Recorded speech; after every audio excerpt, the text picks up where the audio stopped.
Ini saya akan melakukan laporan, presentasi laporan mengenai hasil PKL saya selama di video.com selama 4 bulan ini. Jadi, judul dari laporan saya adalah Analisis Proses Quality Control Konten Digital dalam Mendukung Layanan Video Streaming pada pkvideo.com.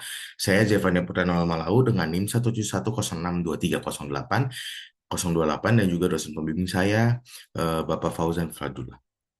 Baik, jadi latar belakang dari PKL sendiri adalah program yang bertujuan untuk meningkatkan kompetensi mahasiswa melalui pengalaman kerja secara langsung, serta sebagai sarana penerapan teori yang diperoleh selama perkuliahan. Dan dalam pelaksanaannya, PKL dilakukan di ptvideo.com, dan ptvideo.com ini adalah salah satu platform OTT, over the top terkemuka di Indonesia yang memberikan pengalaman belajar di industri digital. Jadi maksud dan tujuan dari PKL itu sendiri adalah, maksudnya itu pertama untuk memenuhi syarat kelulusan mata kuliah, untuk memperoleh pengalaman kerja yang sesuai dengan bidang studi, dan juga melatih kemampuan komunikasi, disiplin, dan juga kerjasama tim. Tujuan dari PKL sendiri mengembangkan pengetahuan dan keterampilan di dunia kerja, menerapkan ilmu yang diperoleh selama perkuliahan, dan juga membangun sikap profesional mandiri dan bertanggung jawab. Manfaat kegiatan dari PKL itu sendiri, yang pertama bagi mahasiswa itu menambah pengalaman dan wawasan di dunia kerja, melatih kemampuan berpikir, komunikasi, dan juga kerja sama tim, membangun relasi secara profesional untuk fakultas dan program studi pastinya menjadi masukan untuk pengembangan kurikulum ke depannya, memperkuat kerjasama dengan dunia industri, mempersiapkan lulusan yang kompeten dan siap kerja. Bagi perusahaan, membantu pelaksanaan pekerjaan operasional, mempererat kerjasama dengan perguruan tinggi, dan mendukung pengembangan sumber daya manusia yang siap kerja. Tahap kegiatannya itu terbagi dari tiga, yaitu persiapan pelaksanaan dan pelaporan. Persiapannya itu pertama, saya mencari perusahaan yang membuka program magang atau program PKL. Saya menyiapkan CV dan juga portofolio saya sendiri, dan akhirnya mengajukan lamaran ke perusahaan. Tahap pelaksanaannya, saya melaksanakan PKL selama kurang lebih 4 bulan atau 72 hari kerja, dari 19 Januari 2026 sampai 18 Mei 2026. Saya mengikuti proses onboarding pada hari pertama dan bekerja 5 hari per minggu, di mana saya mendapatkan jadwal Minggu sampai Kamis dengan sistem 2 shift yang bergantian setiap minggunya. Tahap pelaporan yang pertama menyusun laporan PKL sebagai syarat kelulusan, dan laporan itu disusun berdasarkan pengalaman, observasi, dan juga data selama saya melaksanakan PKL di PT Video. Kembali saya memperkenalkan tempat pelaksanaan saya. Jadi saya melaksanakan eh, magang atau PKL di ptvideo.com, yang dia adalah perusahaan teknologi digital yang mengelola video, di mana dia itu eh, platform over the top atau OTT terkemuka di Indonesia.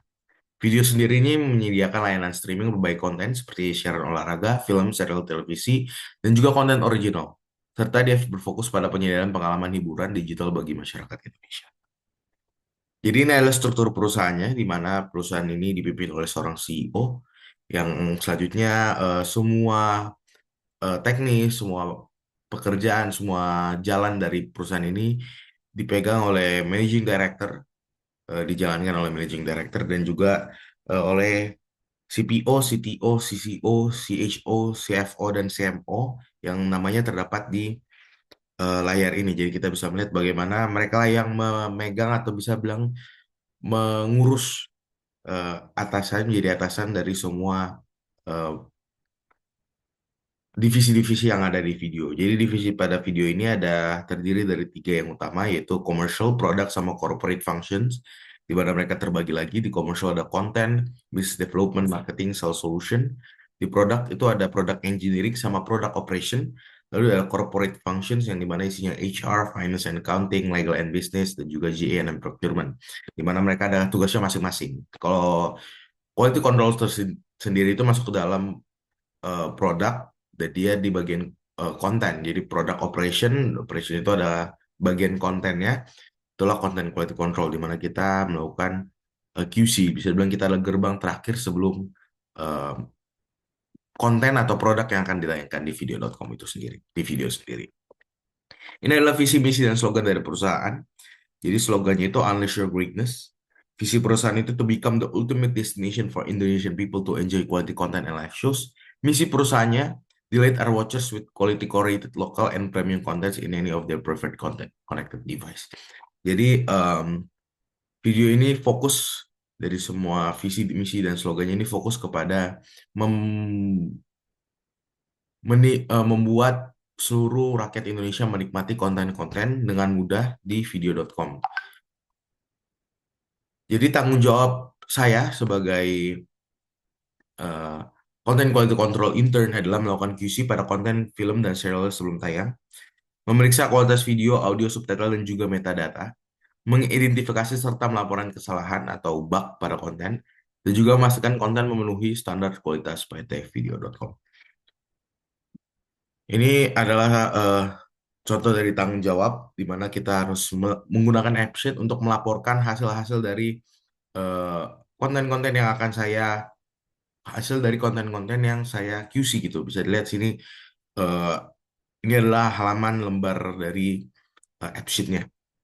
Jadi alur pekerjaan saya selama bekerja, yang pertama itu menerima dan memilih tugas berdasarkan prioritas. Jadi kita tidak diberikan tugas, tapi kita memilih mana yang harus kita kerjakan.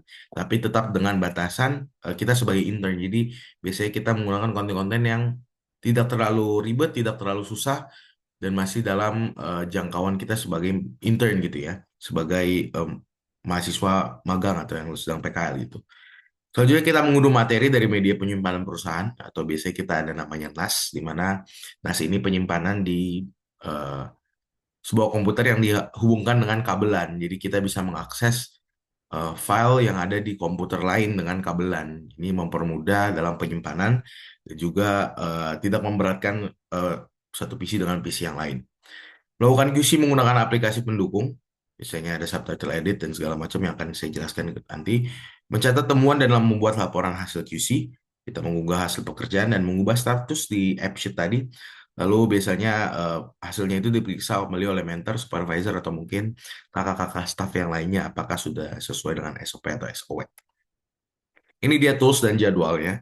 Jadi tools yang saya gunakan itu ada AppSheet, Google Workspace, dan Google Chat, Subtitle Edit, dan juga Notepad. Ini membantu saya dalam menjalankan QC agar lebih mempermudah.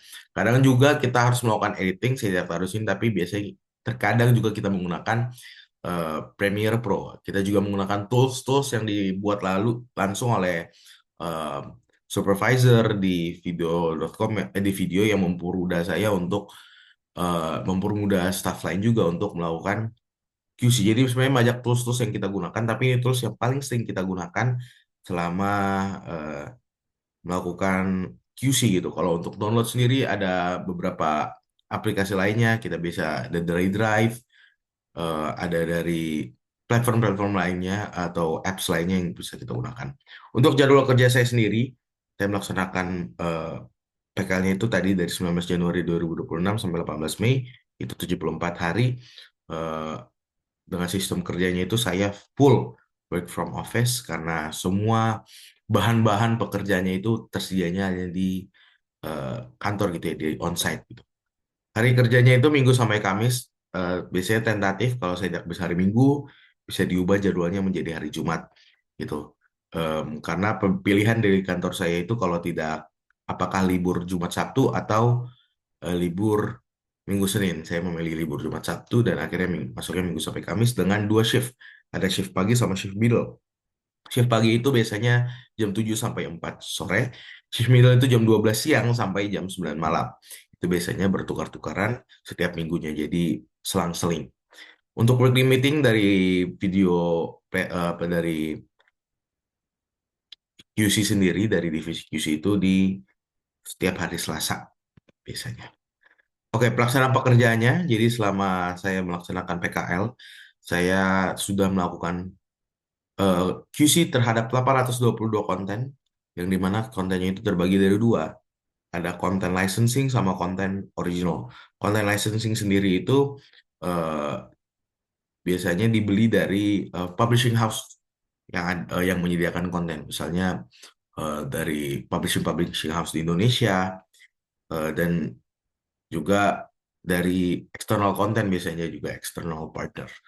Lalu untuk video original content itu biasanya dari PTM Tech Group sendiri, biasanya dari Indosiar, SCTV, atau mungkin dari video itu sendiri. Untuk subtitle, saya melakukan QC terhadap 132 konten, 130 konten, dan saya juga mengedit 32 konten yang seperti tadi saya bilang, terkadang dibutuhkan editing agar bisa konten itu ditayangkan gitu ya. Ini beberapa contoh judul yang bisa kita lihat di layar. Jadi ini cuman sekitar berapa ya? 7 konten dari banyaknya konten yang sudah saya QC gitu. Jadi ringkasan hasil PKL ini adalah ringkasannya. Saya melakukan QC terhadap 820 konten yang seperti saya bilang, editingnya 30 konten, subtitle 130 konten, dan subtitlenya itu saya ada 169 konten licensing yang seperti tadi saya bilang, di mana konten licensing itu eh, pembelian atau ya pembelian dari publishing house gitu ya. Untuk subtitle untuk konten original itu ada 653 konten. Jadi apa hambatan dan solusi? Hambatan yang pertama itu menentukan manner error pada konten. Jadi solusinya itu biasanya saya melakukan pengecekan ulang, saya berdiskusi dengan mentor atau mungkin staf yang lain, dan juga mengacu pada standar dari eh, video sendiri, QC dari video sendiri. Penelitian dalam penyematan hasil QC dinas, ini saya harus memastikan lokasi dan struktur folder itu apakah sudah pas sebelum akhirnya menyimpan file. Ini biasanya menjadi salah satu kendala saya selama mengadakan PKL. eh, Tidak besar masalahnya, tapi cukup eh, memerlukan ketelitian dari saya pribadi gitu ya. Gangguan pada AppSheet ini pernah terjadi di mana AppSheet-nya itu down dan akhirnya tidak bisa mengupdate hasil pekerjaan. Ini biasanya kita harus berkoordinasi di Google Chat atau mungkin antar staff dan kita harus memperbarui status setelah sistemnya normal. Konten diterima mendekati deadline, jadi terkadang publishing house atau content provider memberikan kontennya ini mepet-mepet dengan penguploadan. Jadi kita harus menentukan prioritas pekerjaan dan berkoordinasi dengan tim agar kontennya ini bisa cepat tayang gitu ya. Konten batal atau ditunda pelayangannya ini juga pernah terjadi di mana konten yang sudah kita QC itu batal tayang, tapi solusinya kita tidak melakukan QC agar dapat digunakan kembali jika suatu saat diperlukan. Untuk pengembangannya mungkin bisa ke depannya untuk meningkatkan stabilitas sistem AppSheet walaupun itu terkadang terjadi down karena dari pusat ya.